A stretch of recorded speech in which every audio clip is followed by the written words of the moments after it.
दोस्तों, भारतीय सर्राफा बाजार में सोने और चांदी की कीमतों में एक बार फिर हलचल देखने को मिल रही है।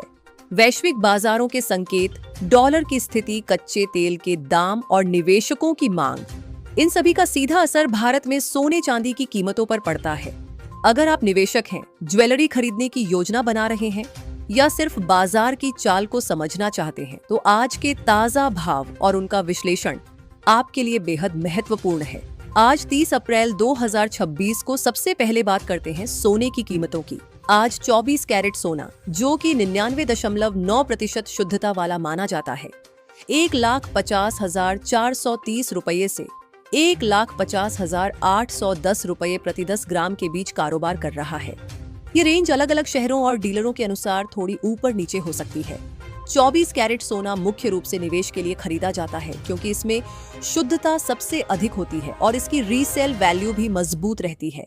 अब अगर हम 22 कैरेट सोने की बात करें, जो कि 91.6% शुद्धता का होता है और ज्यादातर ज्वेलरी बनाने में इस्तेमाल किया जाता है, तो इसके दाम आज 1,37,890 रुपये से 1,38,250 रुपये प्रति 10 ग्राम के बीच है। ये वही सोना है जो आमतौर पर शादी ब्याह या रोजमर्रा के गहनों में उपयोग होता है। इसमें थोड़ी मात्रा में अन्य धातुएं मिलाई जाती हैं ताकि इसकी मजबूती बढ़ाई जा सके।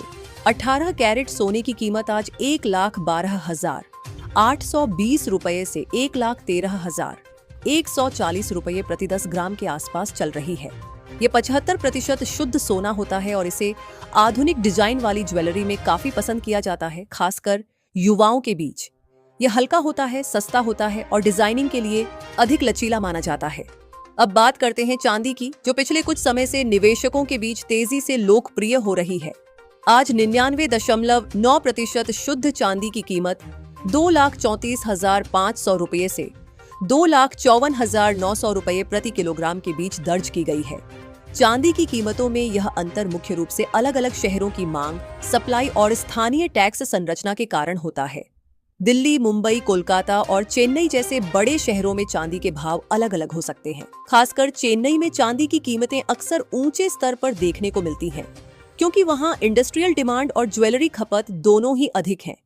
ये ध्यान रखना बेहद जरूरी है कि ऊपर बताए गए सभी दामों में 3% जीएसटी शामिल नहीं है। इसके अलावा अगर आप ज्वेलरी खरीदते हैं तो आपको मेकिंग चार्ज भी देना होगा, जो कि आमतौर पर 8% से 20% तक हो सकता है और कभी-कभी इससे भी ज्यादा। इसलिए अंतिम कीमत इससे काफी अधिक हो सकती है। अब सवाल उठता है कि आखिर सोने चांदी की कीमतों में इतनी तेजी या उतार चढ़ाव क्यों आता है? इसके पीछे कई बड़े कारण हैं। सबसे पहला कारण है अंतरराष्ट्रीय बाजार।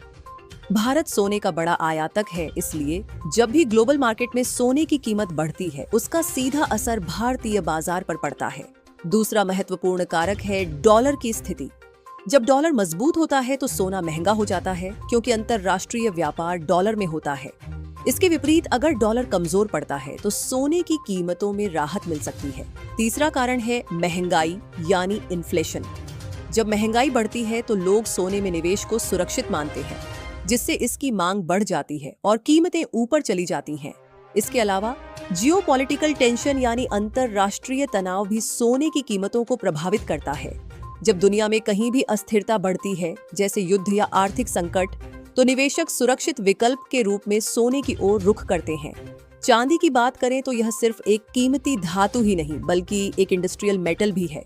इसका उपयोग इलेक्ट्रॉनिक्स, सोलर पैनल, मेडिकल उपकरण और कई अन्य उद्योगों में होता है। इसलिए जब इंडस्ट्रियल ग्रोथ बढ़ती है तो चांदी की मांग भी बढ़ती है और इसके दाम ऊपर जाते हैं। अब अगर आप निवेश के नजरिए से सोच रहे हैं तो ये समझना जरूरी है कि सोना और चांदी दोनों के अपने अपने फायदे हैं। सोना ज्यादा स्थिर माना जाता है और लंबे समय में सुरक्षित निवेश का विकल्प है।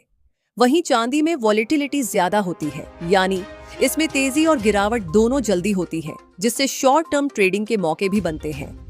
अगर आप ज्वेलरी खरीदने की सोच रहे हैं तो हमेशा हॉलमार्क देखकर ही खरीदें। BIS हॉलमार्क ये सुनिश्चित करता है कि आपको सही शुद्धता वाला सोना मिल रहा है। इसके अलावा बिल जरूर लें ताकि भविष्य में किसी भी तरह की परेशानी से बचा जा सके। विशेषज्ञों का मानना है कि आने वाले समय में अगर वैश्विक आर्थिक स्थिति अस्थिर रहती है तो सोने की कीमतें और बढ़ सकती हैं।